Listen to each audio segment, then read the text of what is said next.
esse capítulo 4 do Evangelho de João começa declarando o seguinte: quando, pois, o Senhor veio a saber que os fariseus tinham ouvido dizer que ele, Jesus, fazia e batizava mais discípulos que João, se bem que Jesus mesmo não batizava, e sim os seus discípulos, deixou a Judéia, retirando-se outra vez para a Galiléia.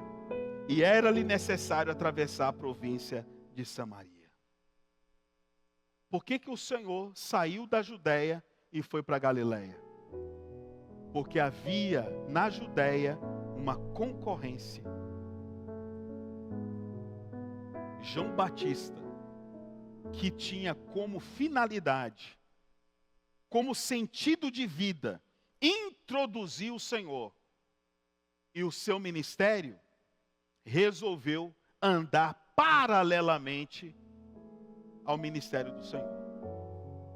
Em vez dele fazer isso aqui, ó, isso aqui está o Senhor, aqui está João Batista. João Batista estava assim, introduziu o Senhor, aí introduziu o Senhor. O que ele tinha que fazer? Seguir o Senhor. Ao invés de seguir o Senhor, ele ficou paralelamente.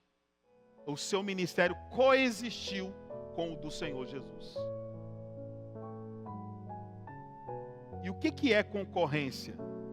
Concorrência é uma determinada empresa produz um produto, você faz outro produto parecido com o dela para concorrer, para ver quem é o melhor. E isso dilui força. Porque se ele seguisse o Senhor, ele reforçaria o ministério do Senhor. Mas como ele manteve-se paralelo, aí havia duas cabeças. E no ministério do Senhor, na economia de Deus, no plano de Deus, não coexistem duas cabeças. Por isso que simbolicamente João Batista foi decapitado. Ele poderia ter sido morto ele podia ter sido, com um punhal, com alguma coisa assim, mas ele foi estrategicamente decapitado para mostrar que não pode ter duas cabeças. E muitas vezes, irmãos, a gente lida com situações, talvez os irmãos, por não terem muito contato com a obra de Deus, não percebem isso. Mas, por vezes, a gente vê pessoas que saem do nosso meio, que abominam, passam a abominar a gente, e no final praticam as mesmas coisas para concorrer com a gente. Não dá mais para ficar aqui, entendeu? Tentando barganhar, conversar e tal, irmãos. Ou a gente é, ou a gente não é. A gente tem que avançar. Essas coisas estão acontecendo justamente para decidir a parada, irmãos.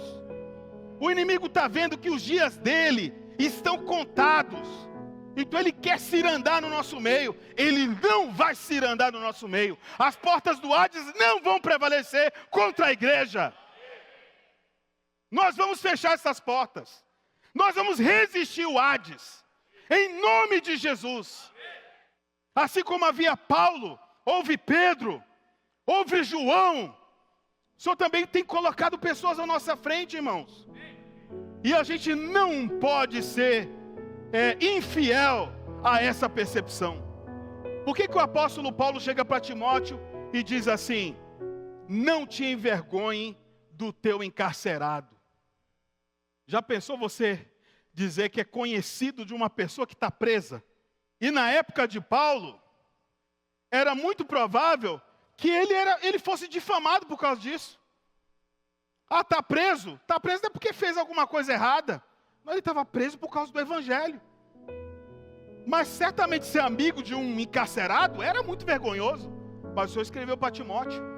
Ele escreveu para Timóteo: não te envergonhes do teu encarcerado. Nós não devemos nos envergonhar do irmão que está à nossa frente. E daqui para frente, irmãos, nós vamos firmar a estaca. Deixar isso muito bem pontuado. A casa é nossa! Imersão, grito de guerra. Amém? Pregação do evangelho, comportagem.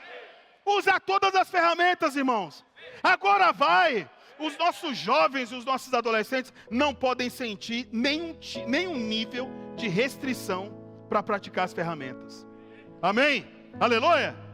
Então, irmãos, a oposição não pode mais nos deter.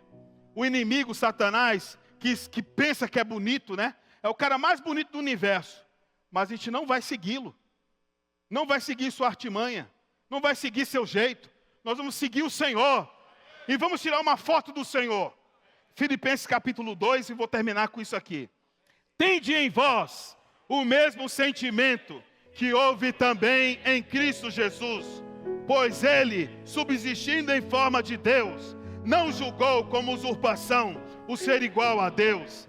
Antes, a si mesmo se esvaziou, assumindo a forma de servo e tornando-se em semelhança de homens e reconhecido em figura humana. A si mesmo se humilhou, tornando-se obediente até a morte, e morte de cruz, pelo que também Deus o exaltou sobremaneira, e lhe deu o nome que está acima de todo nome, para que ao nome de Jesus se dobre todo o joelho, nos céus, na terra e debaixo da terra, e toda a língua confesse que Jesus Cristo é Senhor, para a glória de Deus Pai.